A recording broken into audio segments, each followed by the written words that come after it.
Bismillahirrahmanirrahim. Assalamualaikum warahmatullahi wabarakatuh. Halo SD5, apa kabar kalian? Semoga kalian dalam keadaan sehat dan selalu dalam lindungan Allah. Amin ya rabbal alamin.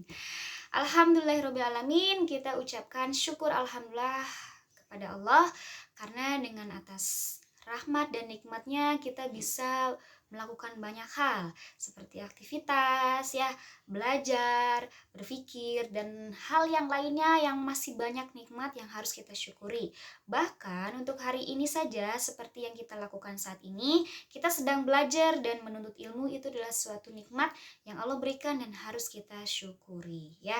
Salawat serta salam kita curah limpahkan kepada Nabi besar kita, Nabi Muhammad SAW beserta para sahabat, keluarga, tabi'in dan tabiatnya, dan semoga kita menjadi umatnya di akhir zaman nanti yang akan mendapatkan syafaat dari beliau di akhirat, insya Allah. Tapi ada syaratnya. Syaratnya apa kira-kira? Ya, belajar dan berusaha untuk selalu menjalankan sunnah-sunnahnya. Amin. Insya Allah semoga kita mendapatkan syafaat dari beliau ya. Ya, SD5, mungkin kalian bertanya-tanya ya, pada saat kalian membuka, tada, kenapa ini videonya Bu Sari gitu ya. Karena selama ini kan kalau misalnya belajar biasanya nih suka ada suaranya aja gitu kan ya, gambarnya yang lain, atau misalnya suaranya Bu Suci saja, atau suaranya Pak Priza saja gitu kan ya. Atau kalau misalnya dalam sebuah pembelajaran gitu, kalian hanya diberikan video tontonan YouTube dan baru mengerjakan tugas. Nah, kali ini tiba-tiba jeder Bu Sari ada inspirasi untuk kenapa ya kalau misalnya Bu Sari tidak membuat video saja gitu ya. Semoga dengan video ini Bu Sari bisa menyapa kalian secara langsung walaupun jarak jauh ya. Dan semoga dengan video ini pula itu kalian juga bisa mengambil manfaatnya dari sebuah pelajaran yang nanti akan kita bahas bersama-sama, kita belajar bersama-sama. Dan semoga dengan video ini juga kalian bisa ya melihat ibu lah. Bu Sari kan sering melihat kalian di mana ya, di Zoom, tapi kalian juga melihat ibu ya. Intinya di sini Bu Sari ingin bersilaturahim saja, menyapa kalian secara langsung walaupun jarak jauh ya. Itu SD5.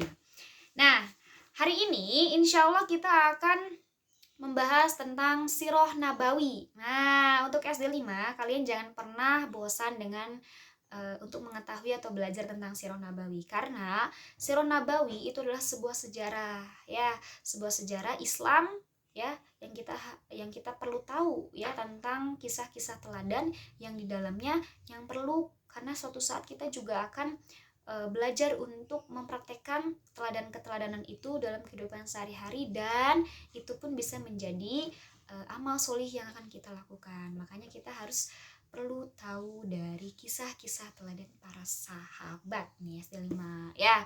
Nah, hari ini insya Allah Ibu akan membahasnya kisah teladan dari Ali bin Abi Thalib dengan si kakek tua. Nah, barangkali mungkin kalian ada yang sudah tahu nih, tapi nggak apa-apa ya.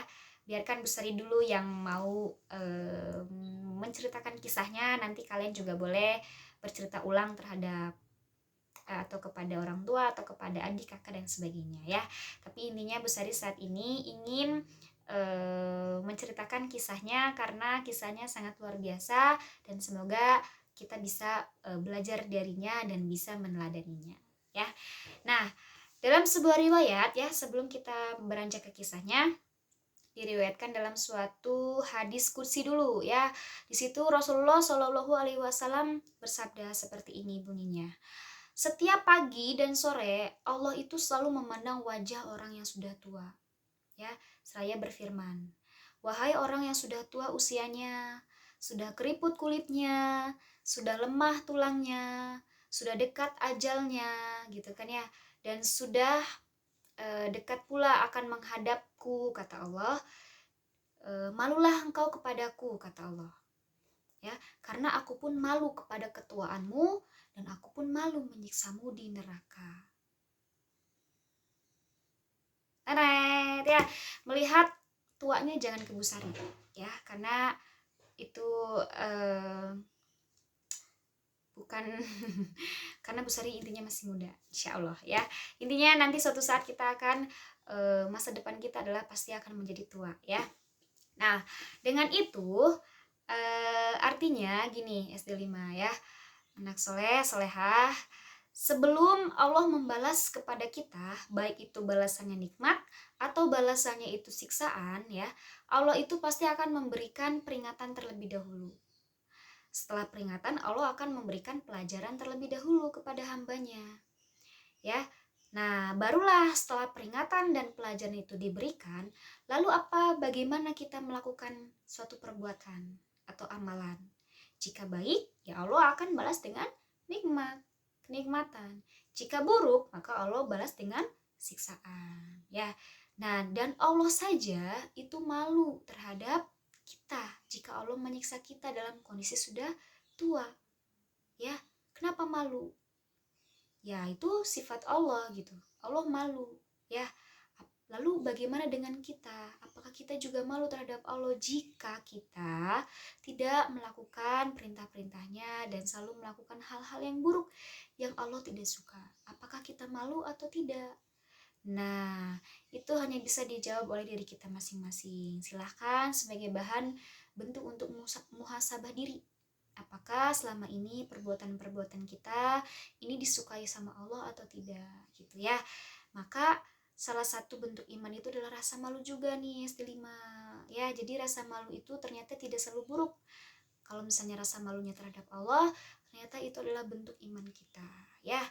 Nah, itulah ya riwayat dari hadis qudsinya sebagai mukodimanya. Nah, kisahnya seperti ini nih. Kalian siap mendengarkan ya. Kisahnya pada suatu hari ya, Ali sedang berjalan menuju masjid. Pada saat itu Ali akan melaksanakan sholat berjamaah bersama jamaah dan diimami oleh Rasulullah Shallallahu Alaihi Wasallam. Berjalan menuju masjid ya dengan tergesa-gesa. Namanya orang tergesa-gesa gimana sih? Kayak kalau misalnya kita telat gitu kan ya, wah tergesa-gesa gitu. Artinya tidak santai kan, pasti lebih cepat gitu, jalannya lebih cepat, tergesa-gesa. Nah, ternyata di tengah jalan ada seorang kakek tua berjalan di depan Ali. Nah, kira-kira apa tuh yang akan dilakukan Ali? Kalau kita mungkin langsung tanpa pikir panjang mendahulunya, gitu kan ya, menyerobotnya, serot gitu. Nah, namun tidak dengan Ali. Itulah sifatnya yang harus kita teladani ya. Jadi Ali tidak mendahului dari kakek tua tersebut. Ali berjalan di belakang, walaupun dalam kondisi tergesa-gesa. Yang namanya kakek-kakek, jalannya nggak mungkin lari-larian, ya kan? Nggak mungkin maraton, ya kan? Pasti jalannya tertatih-tatih. Namanya kakek-kakek, ya. Nah, Ali pun tidak mendahulunya. Ali berjalan di belakang kakek tersebut. Tanpa Ali tahu siapa itu kakek, dari mana itu kakek, tapi Ali tetap berjalan di belakangnya. Itulah sifat yang harus diteladani. Nah, dari situ pula pada saat Ali masih berjalan lamanya ya, mengikuti pergerakannya kakek ya, kakek tua ini gitu kan ya. Di suatu riwayat dijelaskan sampai pada saat fajar pun akan terbit katanya. Jadi kira-kira sholat subuhnya gimana tuh? Telat atau enggak? Silakan jawab. Apakah sholat subuhnya Ali telat atau tidak? Nah, ternyata yang jawabannya telat silakan simpan dulu. Yang jawabannya tidak juga simpan dulu. Nanti Bu Sari juga akan jawab ya. Jadi seperti ini. Nah, pada saat fajar akan terbit ya, sisi lain di keheningan masjid yang dimana jamaahnya sedang khusyuk melaksanakan sholat berjamaah yang diimami oleh Rasulullah Shallallahu Alaihi Wasallam, ternyata di suatu waktu Rasulullah sedang ruku dan rukunya itu sangat lama, tidak biasanya gitu. Jadi biasanya Rasulullah kalau misalnya sholat itu indah gitu kan ya, ya tidak terlalu cepat namun juga tidak terlalu lambat. Tapi ada riwayat-riwayat tertentu yang menjelaskan bahwasanya Rasulullah itu rukunya sangat lama Nah, dalam kasus ini pun sama gitu kan ya. Diriwayatkan juga selamanya ruku itu 2 kalinya ruku. Lamanya Rasulullah ruku 2 kalinya ruku. Nah, dari situlah kembali kepada Ali ya. Rasulullah dalam kondisi ruku yang sangat lama sekali. Kembali ke ceritanya Ali. Akhirnya walaupun fajar itu mendekati untuk terbit gitu kan ya, mendekati menjelangnya terbitnya fajar gitu kan ya. Akhirnya Ali sampai juga pada pintu masjid ya, mendekati masjid dan sampai pada pintu masjid. Namun setelah diperhatikan ternyata kakek tua ini berjalan lurus, tidak masuk ke dalam masjid. Dari situ pula Ali berpikir dan mengetahui, oh ternyata kakek ini tidak sholat. Dan kakek ini berarti dia tidak beragama Islam gitu ya. Jadi kan pada saat zaman dulu itu ya, SD5 bisa diketahui orang yang belum beriman atau misalnya belum Islam atau sudah Islam, karena sedikit sekali orang yang mengikuti jalannya Rasulullah, karena pada saat itu kan dakwahnya Rasulullah masih digencarkan gitu, artinya tidak di zamannya orang-orang Quraisy gitu kan ya, itu belum banyak gitu orang-orang yang Islam. Jadi bisa diketahui orang yang mukmin itu adalah pasti yang sholat, yang kalau misalnya tidak berarti dia belum gitu. Nah ternyata kakek ini berjalan lurus, tidak sholat dan tidak masuk masjid. Jadi Ali mengetahuinya. Kira-kira Ali menyesal nggak ya? Ada nggak yang perasaannya menyesal? Harusnya aku tadi mendahului aja daripada sholatku telat, karena dia pun bukan orang muslim. Ada Ali berpikir seperti itu? Nah, Ali tidak berpikir seperti itu ya. Ali walaupun dia siapapun dia dan tidak diketahui ya orangnya seperti apa, dari mana dan siapa dia, tetap walaupun bukan seiman dengannya, tapi Ali tidak berpikiran menyesal karena tidak mendahulunya ya. Dan Ali pun langsung bergegas masuk dan melakukan takbiratul Ikram ya. Dari situlah Ali ternyata tidak terlambat sholatnya ya. Yang menjawab tidak terlambat berarti betul ya. Jadi sholatnya tidak terlambat ya, karena masuk pada ruku berarti masuklah satu rakaat ya untuk yang menjalankan sholat gitu. Nah disitulah akhirnya Rasulullah itu makanya melamakan rukunya sehingga Ali pun bisa masuk dan melaksanakan sholatnya ya. Nah pada saat itu sholatnya selesai, sudah salam, dan disitu geger ya. Para sahabat langsung menanyakan kepada Rasulullah, ya Rasulullah, mengapa engkau sholat tidak seperti biasanya? Dalam kali ini katanya tuh rukunya sangat lama sekali gitu ya. Dan Rasulullah pun menjawab, aku pun tidak tahu, aku merasa aku tidak bisa bangkit dari rukuku pada saat itu, katanya itu bilang. Mengapa bisa begitu ya Rasulullah? Akhirnya Jibril pun datang turun ya, menjelaskan kepada Rasulullah, dan Rasulullah pun menjelaskan kepada para sahabat gitu. Yang di situ Jibril berkata seperti ini, ya Rasulullah ya, mengapa engkau rukunya itu sangat lama dan engkau tidak bisa bangkit? Karena aku meletakkan sayapku di atas punggungmu ya, agar engkau tidak bisa bangkit dari rukumu. Karena Ali sedang berjalan menuju masjid untuk melaksanakan sholat berjamaah. Namun di tengah jalan Ali bertemu dengan seorang kakek tua yang Ali pun tidak mau untuk mendahulunya, maka Ali berjalan di belakangnya sampai kakek tua itu keluar dari lingkungan masjid gitu kan ya. Nah sehingga maka dari itu Allah pun memerintahkan kepadaku untuk aku meletakkan sayapku di atas punggungmu agar engkau tidak bangkit dari rukumu, supaya Ali tidak tertinggal sholat subuhnya. Dan diriwayatkan lagi malaikat Mikail itu menahan fajar untuk terbit ya. Jadi fajar jangan dulu terbit nih fajar, karena Ali mau sholat subuh ya. Karena Ali ada masalah di tengah jalan, masalahnya adalah bertemu dengan kakek tua yang di situ Ali tidak bisa mendahulunya karena Ali itu sifatnya sangat sopan sekali gitu kan ya.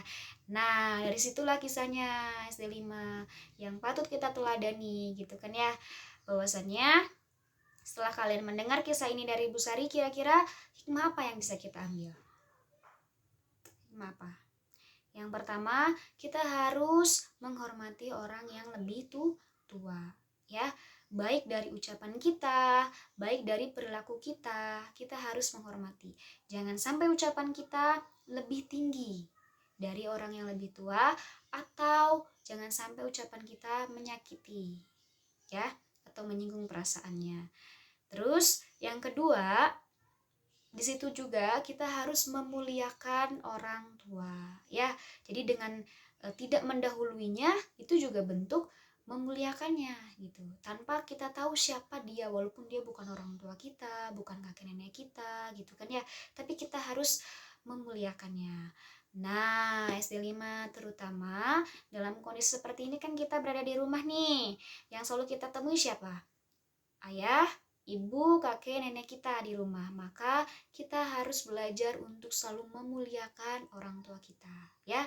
Karena dengan memuliakannya, maka dari kisah Ali kita bisa tahu nih, Ali memuliakan orang tua yang dia bukan orang tuanya. Tapi dari situ pun Allah langsung memerintahkan malaikat Jibril dan Mikail ya, semuanya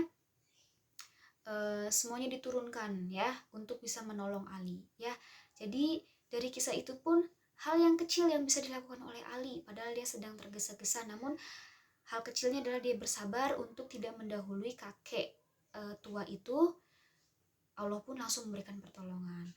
Lalu bagaimana dengan kita gitu kan ya, yang keseharian kita bisa melakukan hal-hal yang baik untuk orang tua kita, bisa memuliakan orang tua kita di rumah ya, dengan cara membantunya, menyenangkan hatinya gitu kan ya. Itu juga bentuk memuliakan orang tua kita.